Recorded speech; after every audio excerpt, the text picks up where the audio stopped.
Islamic studies paper has always been considered as the most unpredictable and decisive subject along with English essay and English composition.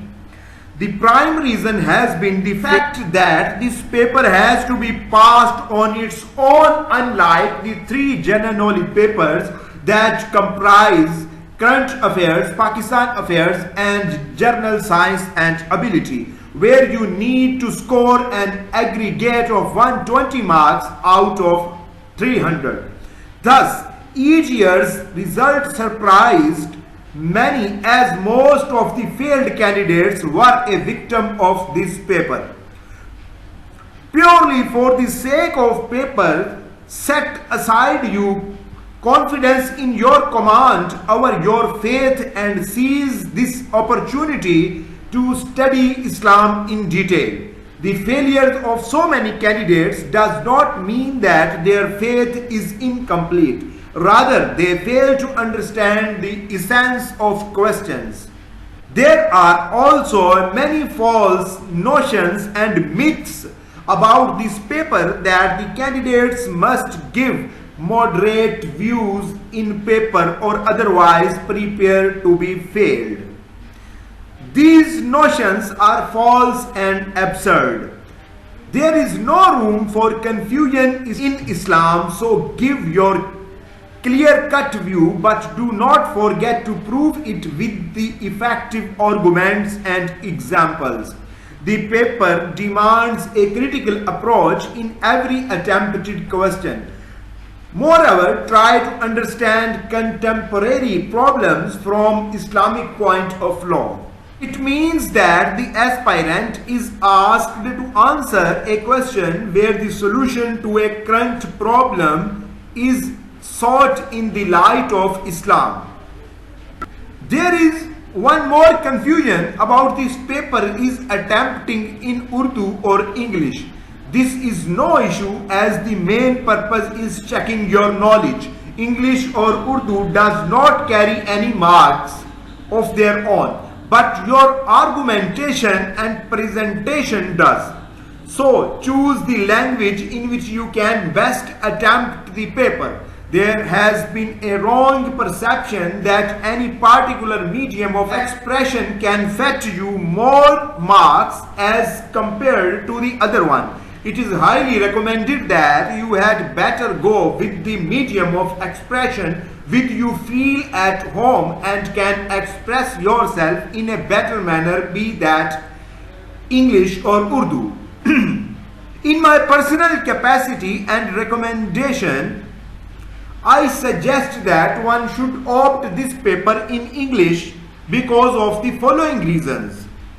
One is not bound to the formula of writing extended hadith and Quranic references required in Urdu. One is studying everything in English, so it is good to keep practicing in the same language. The Urdu paper is also attempted from left to right of the answer sheet, which creates confusion. Good attempt will fetch good marks, while in Urdu a lot of efforts is required. The way to prepare is to go through the past 10 to 15 years of paper, sort out the most important and repeated 30 questions. Whatever books you are consulting, you must sort out at least 5 hadiths and 5 ayat for each topic. Thus, you will have some 300 references for all the 30 topics. These 300 references, in which 150 hadiths and 150 ayat, these references will broaden your vision to a huge extent, and you will get the feelings of a religious scholar.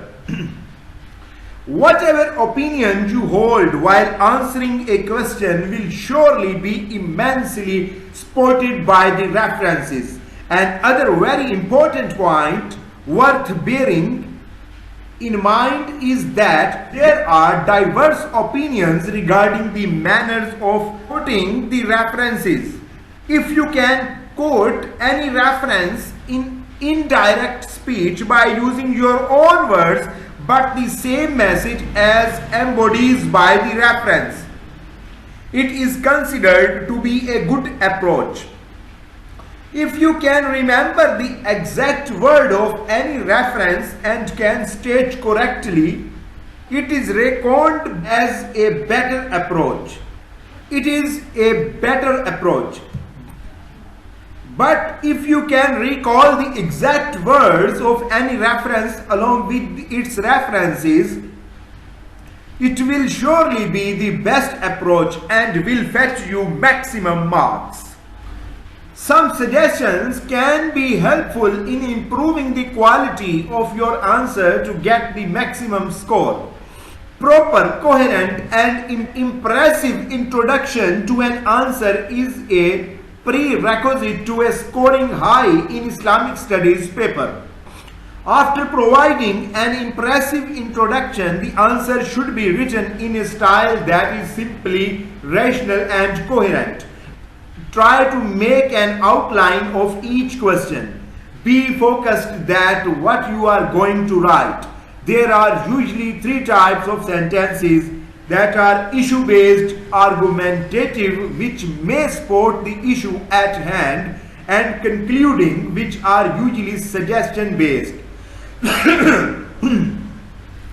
During preparation, you should focus basically the Islamic system and the questions related to the fundamental problems of human beings, and the importance and role of the Holy Quran in finding solutions to them. In paper, there is hardly any heed paid to maintain coherence and linkage between the paragraphs and sequence of events. Do write a relevant Quranic ayat before starting to write the answer. One more confusion is about the number of ayats and ahadith references one has to quote. It purely depends on the question. If you remember any relevant references, you should write preferably with other pen and some extra margin left on side.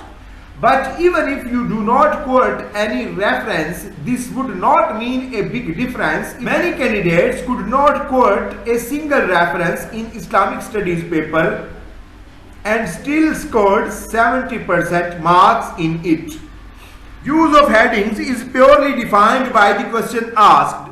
If you have any suitable heads for your arguments, use them with marker in bold style, but if questions demand critical analysis, you might not need more than a few.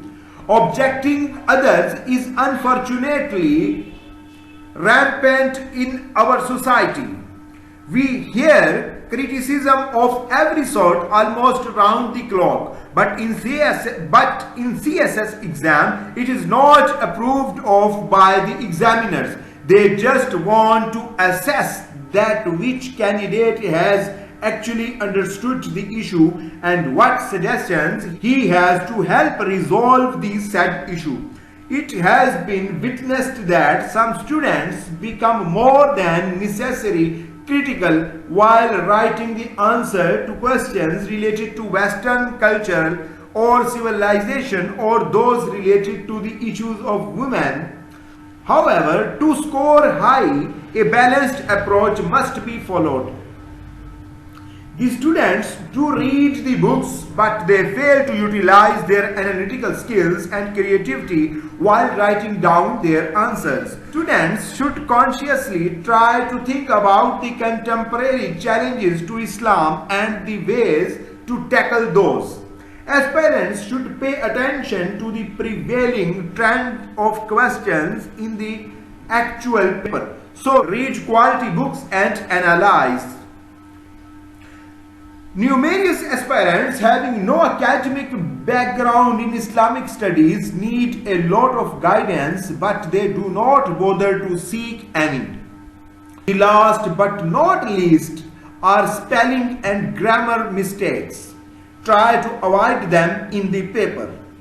At last, we have recommended books for you regarding Islamic studies paper. The first book It's Islam, its meanings and message, written by Professor Khurshid Ahmed. His second book is also written by Professor Khurshid Ahmed and its name is Islami Nazriya Haya. And the third book that is composed with accordance the syllabus of the CSS, Islamic Studies in Urdu and English by Hafiz Karim Dal Chughtai. And the fourth one is the Islamic Ideology by S.M. Shahid. One should also get knowledge and strengthen his viewpoint regarding Islam by watching documentaries on Islam and other religions. TopDocumentaryFilms.com will be helpful for you.